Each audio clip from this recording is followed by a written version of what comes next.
When we learn about the witness model, it helps to remember words from Jesus' Sermon on the Mount. He encourages his disciples to be like a city on a hill that all can see, or like a lamp on a stand that illuminates the whole house. When they act in fidelity with their values, others can see what they're doing. Their example becomes a form of teaching. Christian tradition remembers its martyrs, people who are killed because of their beliefs and practice of faith. When people die because they act with integrity and others target them, Christians tend to see this as a mark of courage and sincerity. Their stories are told, and their witness becomes a form of teaching. We find it in Jesus' relationship with his disciples. To learn from their teacher, they did not just listen to him, they lived together as they traveled. The disciples stood at his side, sat at his feet, and shared meals with Jesus. Jesus did not just teach ideas, his life served as an example. This practice is not unique to Christianity. Throughout Asia, philosophers and religious leaders, even today, teach not just with their words, but by allowing their pupils to experience how they approach every aspect of life. Students of philosophical Hinduism live in an ashram to learn from a swami. Zen priests learn through relationship with a teacher, not just by reading books. And Jewish rabbis lead their lives as living witness to their teachings.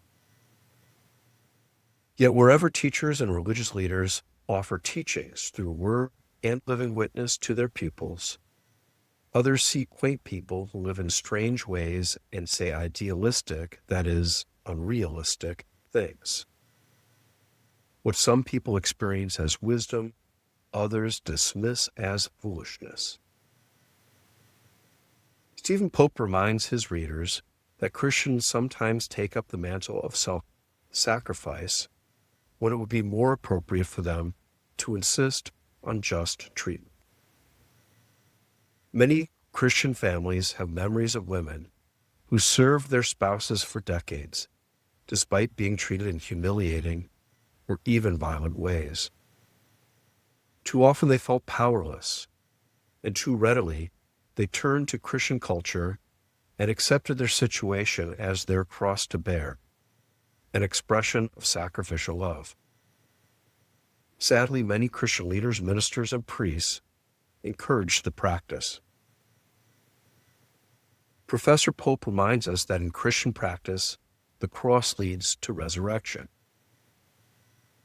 When a person's suffering does not inspire a change of heart among those who perpetuate injustice, suffering in silence does not serve as witness, but serves impunity. When Christian leaders, ministers, and priests counsel women facing domestic violence to suffer in silence, they distort the gospel so badly that it becomes bad news instead of good news. Instead of encouraging people to unite their suffering with that of Jesus, they should offer support and make it possible for them to walk away and, like the earliest disciples, to shake the dust of that place from their feet as they walk away. Sacramental practice is central to Catholic tradition, not just in its 7 official sacraments, but also in seeing life sacramentally. God moves in and through people to reach the world, and people encounter God's presence in and through others. Each person has the potential to serve as a sacrament, a place where others can encounter God's grace and be transformed. In the course of human history, Catholic teaching holds that Jesus Christ is the only person who serves as the absolute presence of God's redemptive love. Because of our imperfections and sin, we cannot do this perfectly. But we can offer love and service to those we meet, and our presence can make a positive difference in their lives. At the same time, on a deeper level, a Christian people can strive to become ever more like Christ and ever more transparent to God's grace, which flows through them to transform the world. When one member of the community fails, we can hope that others succeed in making God's love present. Integrity is indispensable to Christian witness. When the Roman Catholic Church ordains deacons, at one point in the ordination rite, the deacon kneels down and the bishop hands him a book of the Gospels, saying, "Receive the gospel of Christ, whose servant you are. Believe what you read, teach what you believe, and practice what you teach." Integrity means precisely this: living what we believe and giving a living example of the same thing. In contemporary society, when people participate in multiple diverse cultures, integrity sometimes seems like a quaint and antiquated ideal. People, we are told, are internally divided, just as the world is external. The witness model of community service does not see internal divisions in a person's very self as an inevitability. Because people live in a harsh and unjust world, they may well find that they need to compromise their ideals to survive. They would like to purchase environmentally responsible products, but they cannot afford them and they need to pay their bills.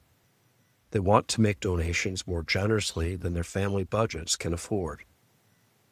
But this need not compromise integrity if a person learns to see their lives as part of a longer journey toward a more just world.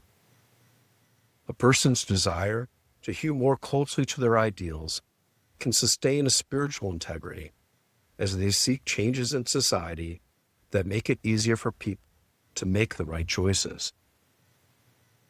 To live as witnesses, we need to pay closest attention to our most fundamental commitments, the ones most important to our identity: family, career, and our most prominent memberships. These are typically the places in our lives that shape our patterns of living. When we live these relationships in a way that reflects our most important beliefs and values, we give witness to these values.